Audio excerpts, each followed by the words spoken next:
Hello, FleetReadyFam! Welcome to FleetReadyGaming. My name is Sivad, and today we're doing another episode of Sivad Reacts 2. Today we're going to be watching the Noobifier video covering the latest not Inside Star Citizen, Star Citizen Live that came out February 17th, 2023. It was a longer actual Star Citizen Live, so we're going to get the abridged version to kind of condense it down and make it a lot more enjoyable for everyone. So let's go ahead and get into it.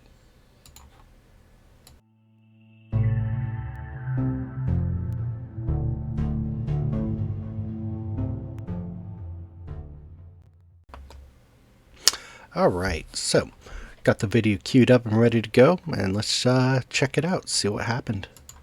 Alright friends, you know that sometimes the lore team and the way I cover content don't really mash up very good, but I've tried extra special hard today. Hello YouTubers, this is Noobifier. Today is the 17th of February, 2023. There was an hour-long Star Citizen Live navigating narrative, a 6-person panel, Adam, Will, Matt, Mike, Dave, and Jeremy. Here's what you need to know. Jared spoke about remote versus in-studio content. Each member introduced themselves. Mike is the copywriter, so he makes sure that no one gets sued or makes sure that the people get sued when needed. I'm just joking, as his job is a lot more complicated than that. Adam is a veteran part of the team who checks most everything for continuity. Matt is a narrative designer who works with mission features and AI content to facilitate future missions for us to play. Jeremy is a writer for the PU. He works with the Turbulent teams and others. Will is the lead writer for Squadron and the PU. There really isn't a need for further explanation. Dave is the narrative director for Star Citizen. Again, no need for explanation. Jared then spoke about some of the legal but somewhat sketchy practices that are being used to import items for him to the UK from the US. Jared asked if story is the first thing or if... Sorry, gonna pause right here. I know a lot of people have mixed feelings on, the whole Star Citizen Live videos that are all about the devs and whatnot. Personally, I enjoy them. I enjoy the work they do and learning more about them, especially when you get to see them on Spectrum every once in a while, giving their opinion and putting a face to their name. Yeah. The thing is the thing first, and then we get story. Dave said it's both and spoke for about 2 minutes about a couple different scenarios, characters, planets, weapons, ships. It all needs lore, and it can be the first thing, or it can be the last thing. Jared then asked for more detailed examples that began with this team. Will said that Stanton in its entirety began with the narrative teams, and then as things are updated, either the product or the narrative can be adjusted. Orison, for example, was concepted as lore before it was built.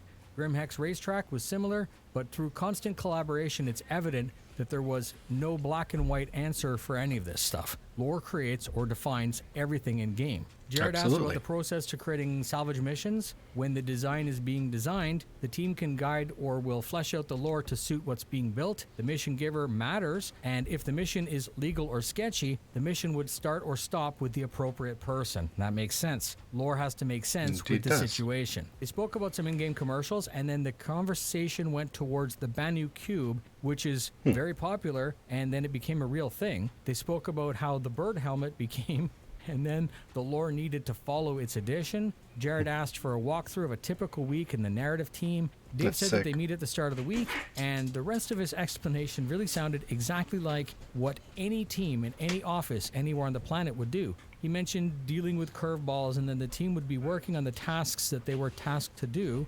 meetings to check on each other's works periodically, and then ending the week the way it started with a meeting before the weekend.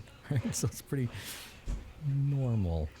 Things went a bit silly for 5 minutes, and then we cut to alien languages. There are several being developed. Chris wanted real languages, not silly baby talk or how adults speak in the Charlie Brown TV show. They hired a xenolinguist, and is still working on stuff. Nice. Jared asked about Tessa Bannister, and we got crickets from the team. And then after some probing, they confirmed that they would be excited to see her back, but they need to discuss where and when. Jared asked the team to give us a primer for new players about Star Citizen in general. Jared asked the team to give us a primer about the 9 Tails for new players, and Jared asked the team to give us a primer for Pyro for the new players. That took up like 30 minutes of the show. I'm going to copy paste those at the end because I'm not going to summarize the summary for you. That's it, a fun show. Thank you very much for spending your time with me. If you enjoy the breakdowns, please consider subscribing so I can help to keep you up to date. Please. All right, we're gonna skip out on the rest of that there. Fascinating stuff. Fairly straightforward. I like how Noobifier really does a good job with extrapolating all of the information from an hour long video and breaking it down into bite-sized chunks. Like I said earlier, it's always awesome to see what the CIG team does and how they collaborate to make what they do.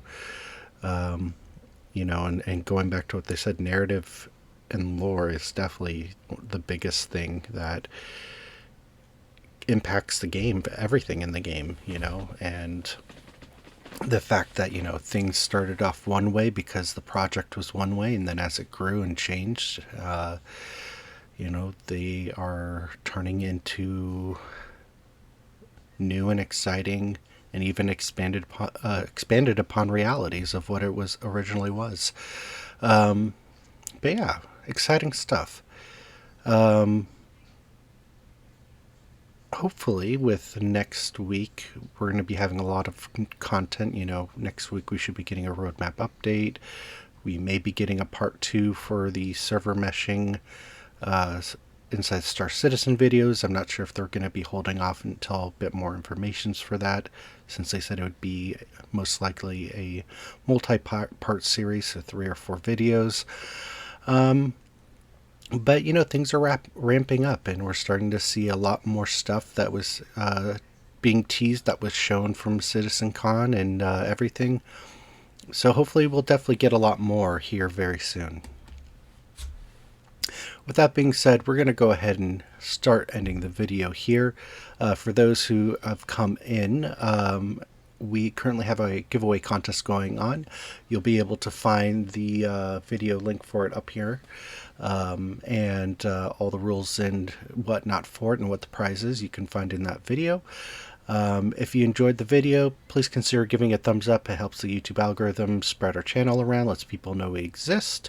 And if you feel like we've earned it, consider subscribing. We're a small channel looking to grow. We're currently sitting at 61 subscribers. Currently, our little ticker down there is off. It takes a few days for it to update. But yeah, we're looking to grow to 100 by the end of the year, and would love to have you be a part of our community. Let me know what you thought about this Star Citizen Life down in the comment section below. Did you watch the entire thing? Was there a particular dev that stood out for you? Yeah, I'd love to have that discussion with you. With that being said, we're going to end the video here. Thank you so much for watching, guys, and I hope you have a wonderful evening. Until the next video, peace.